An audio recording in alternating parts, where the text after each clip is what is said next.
I had to think about it, but I believe this happened in the 6th grade. It's hard for me to believe that this took place 20 years ago. One thing I don't remember is what our science project was exactly. All I know is that I got partnered up with this kid in my class named Brian. He seemed like a chill kid at school. He was chubby, quiet, and kind of shy even. When I went to his house to work on our project for the first time, he was apparently much more comfortable and seemed to be very outgoing. He made jokes and laughed a lot more than usual. Kept saying stuff to his mom in Spanish, and then they would both laugh at me. But I never thought it was really that mean, and I would laugh along, even though I didn't know what they were saying. Usually right afterwards, he would tell me what they had supposedly said. At one point, we were in his room, and he asked me to go ask his mom for lined paper. I told him I didn't speak Spanish and he should go ask her, but he said he would just tell me how to say it. I don't remember exactly, but he told me to say something like it. So I went and asked his mom. I knew something was off right away just by the way she looked at me, like I had said something crazy. She grabbed my hand and walked me to the bathroom like I was a special little boy. Once we were in the bathroom, she pointed at the toilet paper with that confused look still on her face as if to say, "Where the heck else would it be?" I was confused and could only speak to her in English while she spoke to me in Spanish, and we didn't understand each other. Soon we heard Brian having a hilarious laughing fit from the other room. Laughing so hard like he thought it was the funniest thing ever, but I was pretty sure it was only kind of funny. I wasn't worried though, and I laughed it off. Haha, you got me. Eventually, he became really excited to show me something. He told me he'd be right back, and then he ran out of his room. He was gone for a minute or so and then returned, telling me to follow him. He was so sure that I was going to love whatever he was about to show me, so I was excited too. Couldn't wait. We get outside, and he goes to this little shed and pulls out a lawnmower. He tells me to follow him. He started the mower, began walking, and then gestured with his hand again for me to follow him. As we walked, we rounded a corner, and there on the ground was a net full of frogs. There were maybe 20 or more frogs in there. I didn't have time to stop him. Right before it happened, we looked at each other, him looking at me to make sure I was looking, and me looking at him in pure confusion.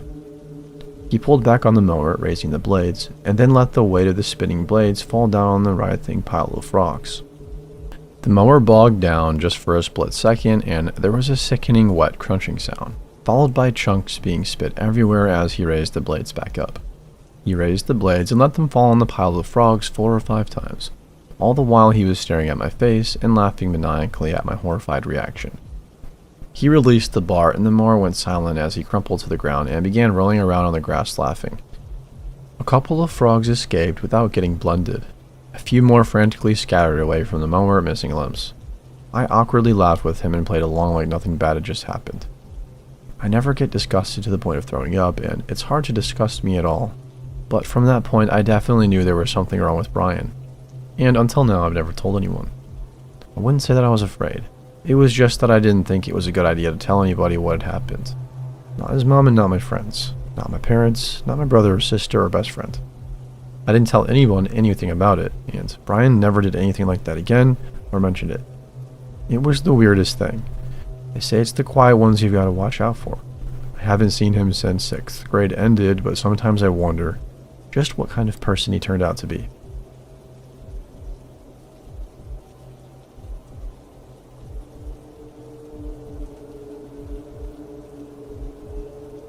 I've never been a girl who has scared easily. I routinely watch crime shows, horror movies, and stuff. However, a night in March 2005 changed all of that for me. I was attending college for music in 2005 and had recently seen one of my favorite violinists. Inspired, I had asked a pianist friend to accompany me while I played a piece. Looking back, it wasn't smart on our part to go at night to the college's music practice rooms, which are nearly soundproof and separated from the rest of the building. I figured since it was across the street from the campus police headquarters, we would probably be okay. Was I ever wrong? My friend and I are in the practice room for about 15 minutes when she looks at me and says, "Don't freak out, but there's a guy with a mask behind you." Now, this is college. There are plenty of stupid people doing stupid stuff all of the time. When I turned around, I realized this was something much more sinister. There, crouched on the other side of the practice room's glass door, is a thin guy about 5'7", maybe 5'8", wearing a thin blonde curly wig. the Groucho Marx glasses / nose combo thing, a hideous shirt, just a personal judgment, and the creepiest smile ever. That's right, no pants or underwear, just his small penis out. When I turn around, he waves and enters this tiny practice room. My friend and I try to remain calm because we honestly don't know what to do. Then this guy tries to strike up small talk with us and mentions he heard me talking about my favorite violinist. Apparently, he's been standing outside the practice room the entire time. He knows our names, where I had gone that day, where our hometown is, my guy problems at the time, etc. As soon as possible, my friends and I booked it out of there. He was blocking the door most of the time, so we were really scared. As we are leaving, he says, "Let's do it again," with my name. Of course, we go to the campus police department immediately, and they think it's all pretty funny. The next day, I'm sitting in choir when the dean comes in and says, "Hey, a friend of your cousin stopped by today. He said he wanted to give you some CDs of my favorite violinist. He asked for the girl who played violin with your first name, so I assumed it was you." I tell him what happened, and he's furious because the campus security didn't do anything. That's when the stalking began. He soon was clever enough not to go by the music office again, but my dorm neighbors would tell me a guy was looking for me to give me some kind of gift. One time, a stack of CDs from various violinists was sitting in my assigned seat for choir. Another time, they were outside my door. All the while, the campus security is doing nothing. Some people even suggested that I should enjoy the attention. Things died down when I finally moved off campus and stopped altogether, when I moved away from the college town. Until 2 years ago when I moved back to the same town. The first week back, I received a direct message on Twitter saying, "Glad you're back. I've missed you. Let's get together and listen to," insert violinist name here. I reported it to the police, who haven't caught the person to my knowledge. All they knew is the address came from somewhere other than my city. Part of me is still waiting for the knock on the door, or a present left at my work or home.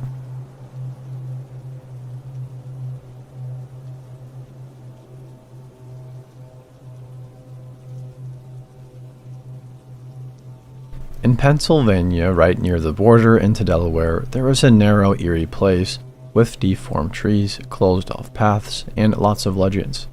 It is formerly known as Devil's Road, the main attraction in a place called Satansville, which encompasses the whole of dark twists, isolated roads, and unsettling encounters.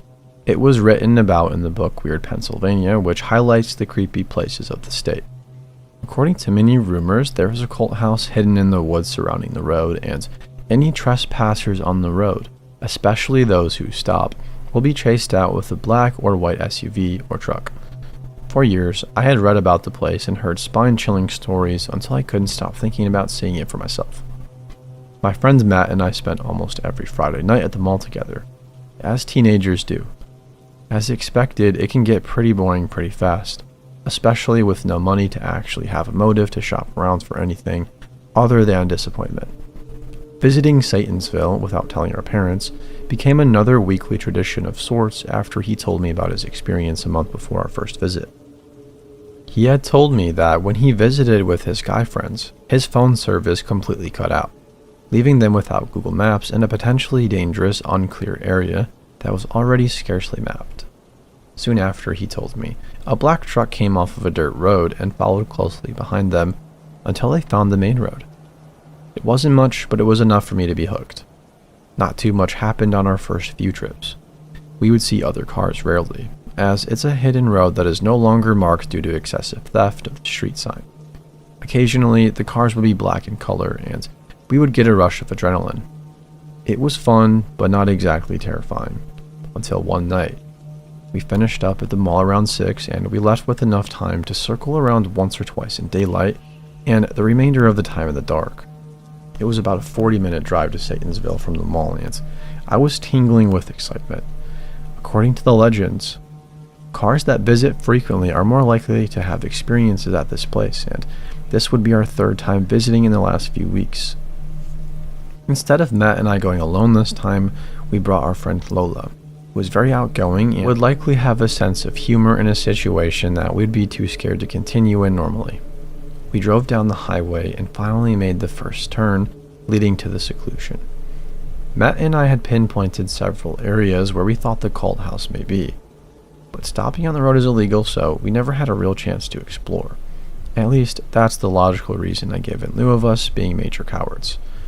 The ambience immediately changed as we entered Satansville, and the cool night air flooded through the cracked windows. In the first few turns, other people aren't entirely a rare sight. A few trucks pulling out of driveways they like. However, the turn onto Devil's Road never loses its wow factor. The trees on both sides of the narrow road lean away from the forest aggressively. Not just a tilt, but completely bending in the trunk away from things we could only imagine. We were approaching the first major bend in the road, and a car was coming up towards us.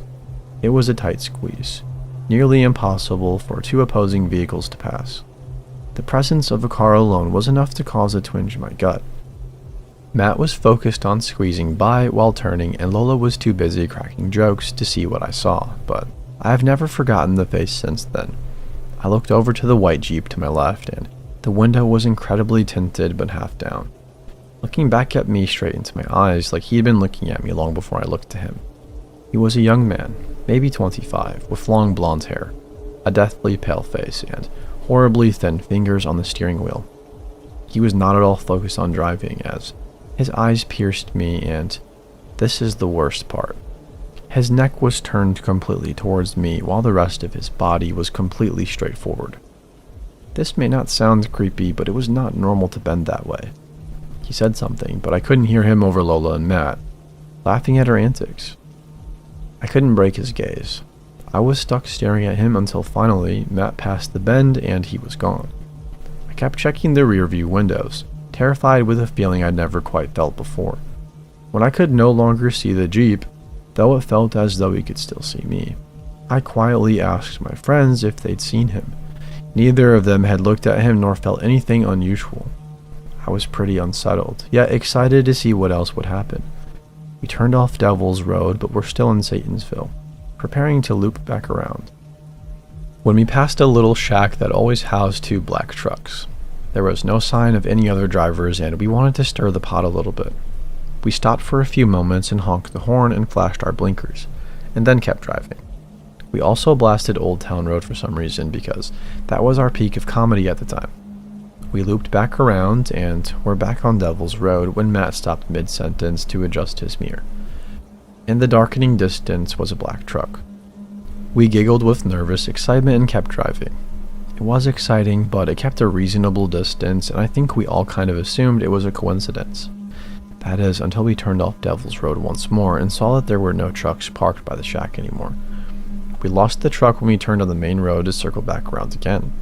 We circled around 2 more times, nervous but skeptical, and not much happened other than an ass-riding white SUV that kept blinking its headlights. Not going to lie, that freaked us out. And the return of one truck to the shack. This is where it gets really intense.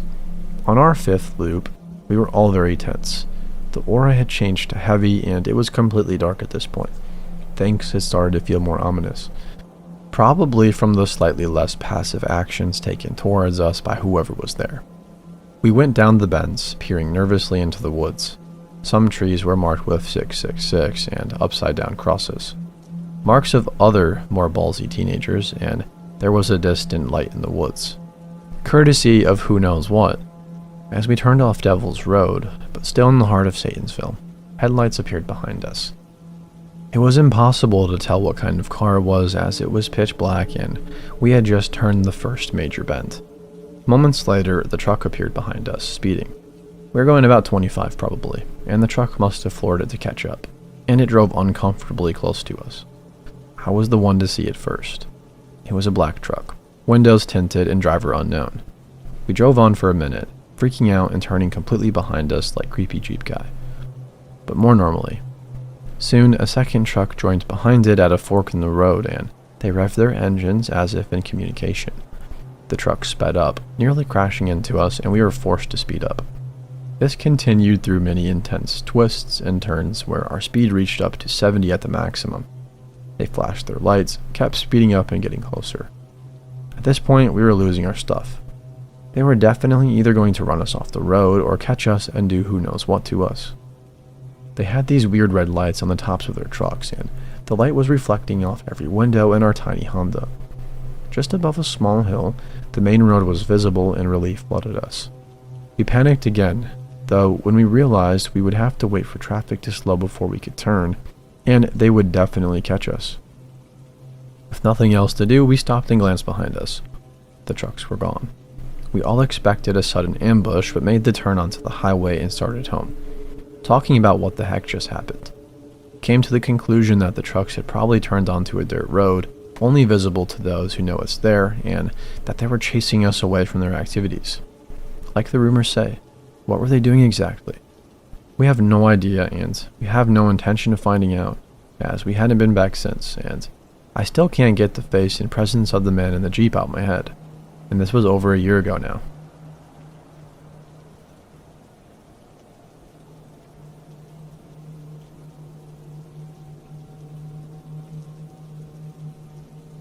I was a teenager in the 90s, and on this particular night, I had found myself stuck downtown. It was around midnight when I finally found a semi-well-lit bus stop. I looked at the bus schedule and realized I may have missed the last bus of the night, unless it was late. I decided to wait on the bench. Moments later, a tall man walked up and sat right next to me. There was plenty of space to sit elsewhere for him, but he huddled up nice and close. He was wearing all black, including a black leather jacket. He started making smooth conversation with me, and I finally looked over at him. He was very tan and had shiny wavy black hair and orange eyes, like bright hazel orange, snake-looking eyes, which contrasted with his dark features and clothes. He really looked like the devil in person to me. He took off his leather jacket and laid it across my lap to keep me warm. I took it off and handed it back to him and said no thanks. He kept draping it back on my lap. I looked around for other people and only saw a passed out homeless person sleeping on the bench. He was trying to coerce me into getting a ride with him because it's so late and he was worried about me. And my bus isn't coming, I'm not safe. I said, no thanks, my bus should be here any minute. In my mind, I didn't know if the bus would be here at all. The streets were dead and dark, and I was scared to leave the only spot that was well lit. After what seemed like an eternity, my bus finally came. It was the most beautiful bus I'd ever seen. I quickly got up and said, my bus is here. He sneered at the bus and said under his breath, you got lucky. I got on the bus and saw out the window him walking to his car in a dark parking lot across the street from where the stop was. He stood next to his car waving at me to come to him, as if that would change my mind. It obviously did not. I was a wild teen that partied a lot and would stay downtown all hours of the night and thought I was invincible. But after that incident, I never stayed out that late again, especially alone. I really did get lucky and had no intention of pushing it again.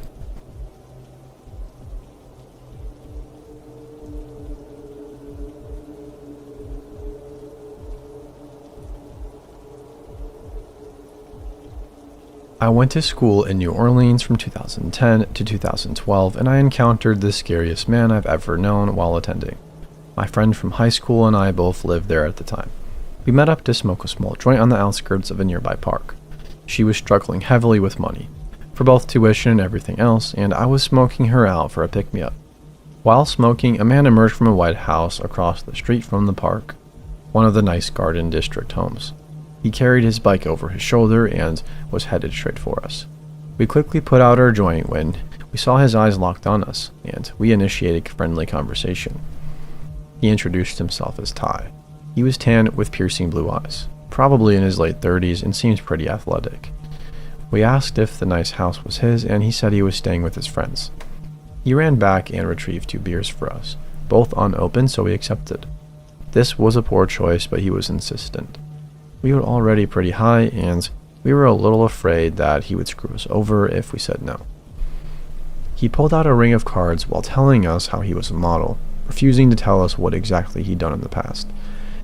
The cards all seemed pretty worn and old, but he insisted that they were his press passes.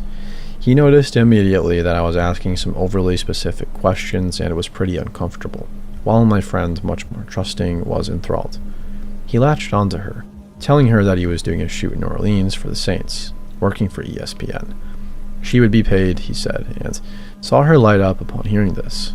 Her phone was off, so she told me to give him my number to communicate. I was pretty mad at this point.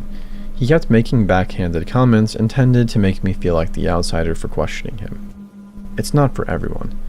This is how you make it in this world with a pretty face. And things of that nature. Putting on a show of fawning over my friend. Sociopaths tend to single people out like that, I learned. I soon heard from him on a daily basis. He would ask how his little lady was doing, my friend. Ask for her Facebook and ask for her class schedule, and I told him that I doubted she would be okay with that. She would have been, but she was playing a dangerous game, so I tried to intercept his advances.